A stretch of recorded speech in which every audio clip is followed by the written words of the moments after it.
Lil Dicky is a rapper who is well known for bringing comedy into his music. Now, there are a lot of people that assume because of this he's not a good rapper, but that's something I hugely disagree with, because I feel he's actually pretty skilled in all the technical aspects of rapping. And he also needs good storytelling ability for the type of music that he does, and he has that ability. So I was thinking of doing a 10 best Lil Dicky songs list, but then I thought, you know, it would be more fitting to do a funniest Lil Dicky songs list for him. So that is what I'm going to be doing today. With that being said, you can follow me on Facebook under the name CDTVProductions. I also made a VidMe account, CDTVProductions VidMe account. I only need 50 followers to get verified on there, let's go. With that being said guys, this is CDTVProductions and today we will be counting down the 10 funniest Lil Dicky songs of all time in my opinion. Let's get right into this list.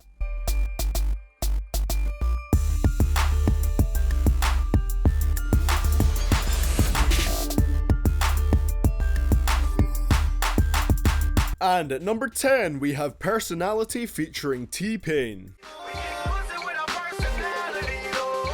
Honestly, I'm like a 7 with my hair long. Maybe 7.5 facial hair strong. But I make these bitches laugh and I care for them. This song is built around the concept of Dicky being fairly attractive to women, but not super attractive. Calling himself a 7 or a 7.5 out of 10. So naturally, he has to make up for it with his personality. This leads to a lot of entertaining lines and a funny little talk at the end between T-Pain and Dicky. And at our number 9 spot, we have Club Night. If I make a move on that cutie, excuse me, do you wanna dance? Then she looked at me and laughed, like I didn't have a chance, like I shouldn't even ask, so I proceeded to get trashed. And I'm at the... Now, I've honestly quite enjoyed all the clubs I've went to in my life, but then again, I've only been twice in my life. Although, if I went a few more times, I could imagine finally getting bored of it like Dicky does on this song, with him complaining about how hard it is to pull women, and how he gets wasted at the club to pass his time. It's funny, because the song starts with him doing what most rappers would and bragging about how many chicks he's going to get, but as always, he brings it back to a harsh reality that I'm sure relates to a lot of people. And at number 8, we have White Crime.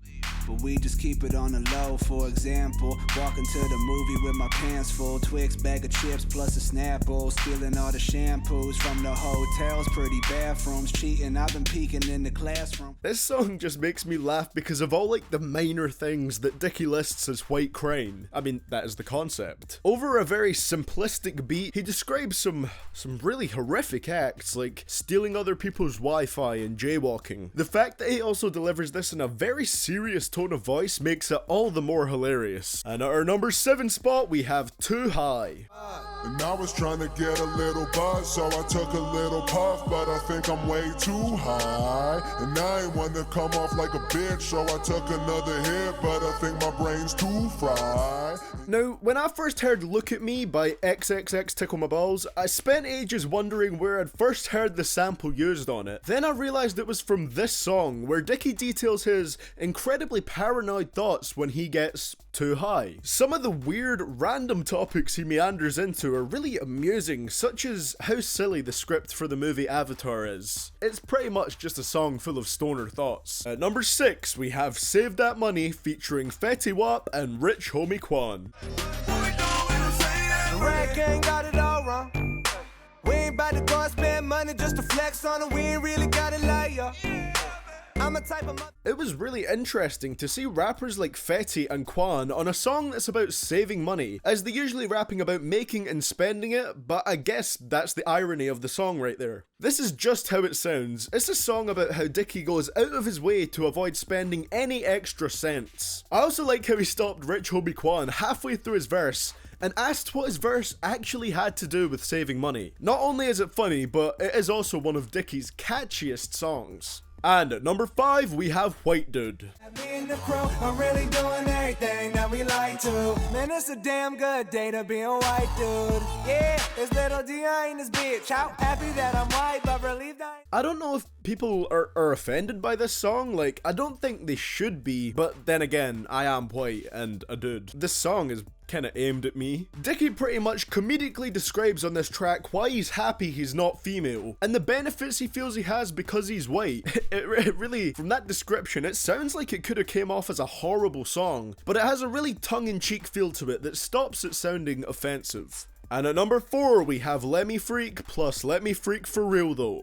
But as I type the Y or use some porno pop up, I'm like, hold up, that's not even me, like, I don't jerk off mobily. Then her friends coming up and wanna know if everything is okay. I'm like, nah, this a rape, you can't tell, give me a break, please, get the heck away. Who you with?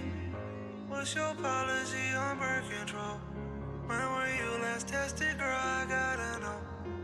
If you gon' let me hit it raw, you gotta go. I had to include the Let Me Freak For Real Though outro, which is basically the second part of this song found on Dicky's Professional Rapper album. Let Me Freak talks about Dicky trying to get with the women in the first verse, but a few things go wrong. However, in the second verse, it's revealed that they got together anyway, but are having a few relationship problems. Then in the third verse, it goes forward a bunch of years when they're old people, and Dicky's trying to have sex with her one more time as they're running out of time to do it. The way he describes everything in that verse is so detailed, it's just amazing. It almost sounds like it could be a serious song, but it's just pretty hilarious. Let Me Freak For Real Though takes it to the next level by being an auto-tune laced track, and it actually sounds really good. It doesn't really link to the story of Let Me Freak, but they connect together well, so I don't mind. I love the way it sounds and just how it builds up throughout the song. And at our number 3 spot, we have Attached at the Hip. Phone, keep us intact. And I know the fact is that you're Jewish, but I don't want no excuses for your size. I know hella Jewish guys who grow up between them thighs, but no, you acting like you was folk. You haven't changed since we young. Oh, this song. It is one of my favorite LD songs. It follows Lil Dicky having a conversation between himself and his, how do I say this while remaining advertiser friendly? He basically talks to his Lil Dicky in this song. Yeah. Actually, his name just being in the title is gonna get this video flagged to get demonetized anyway. Just because Lil Dicky, his name contains a certain anatomical part. It's so stupid. It's literally him having a conversation with his penis about who is responsible for its premature ejaculation, whether his mind or his penis is to blame. What makes this song incredibly funny though is the fact that it is presented so seriously. It has the beat for a really emotional song, and Dicky raps really seriously, but the subject matter is just so funny. I also like how when he was rapping as his penis, he used auto-tune so you could tell the difference between when he's rapping and when his penis is. It's just great. And at number 2, we have Ex-Boyfriend. 80 years, so I say, who this? And she say, Dicky, this is my ex-boyfriend. I ain't usually don't wanna be the jealous type, but as I'm looking at this dude, I can't believe my eyes.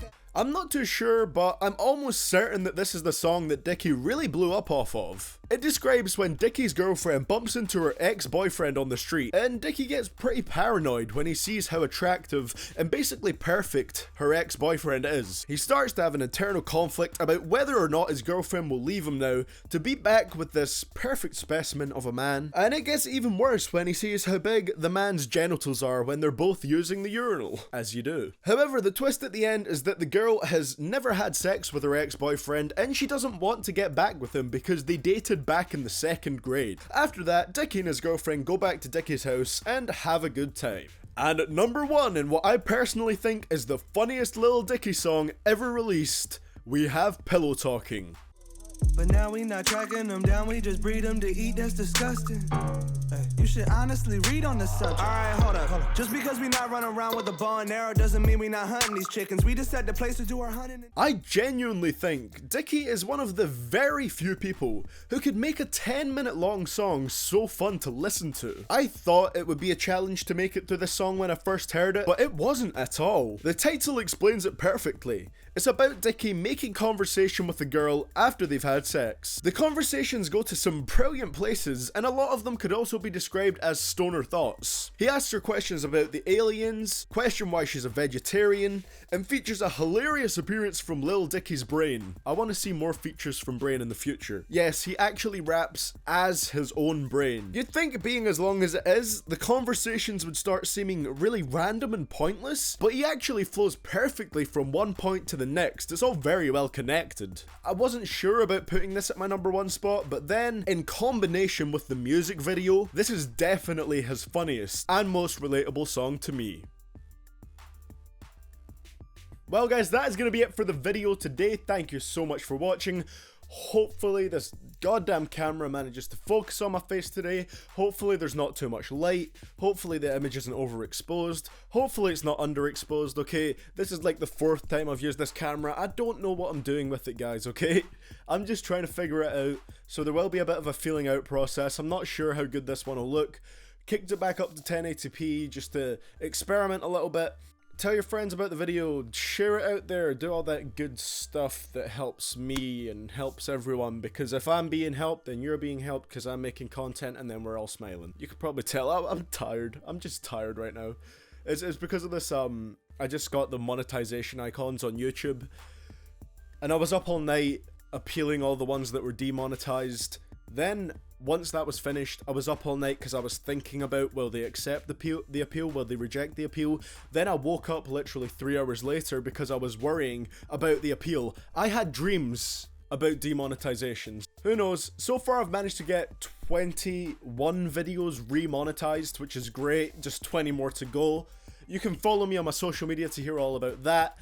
Anyway, I'll see you guys all in the next one. I've ranted for long enough. This is CDTVProductions.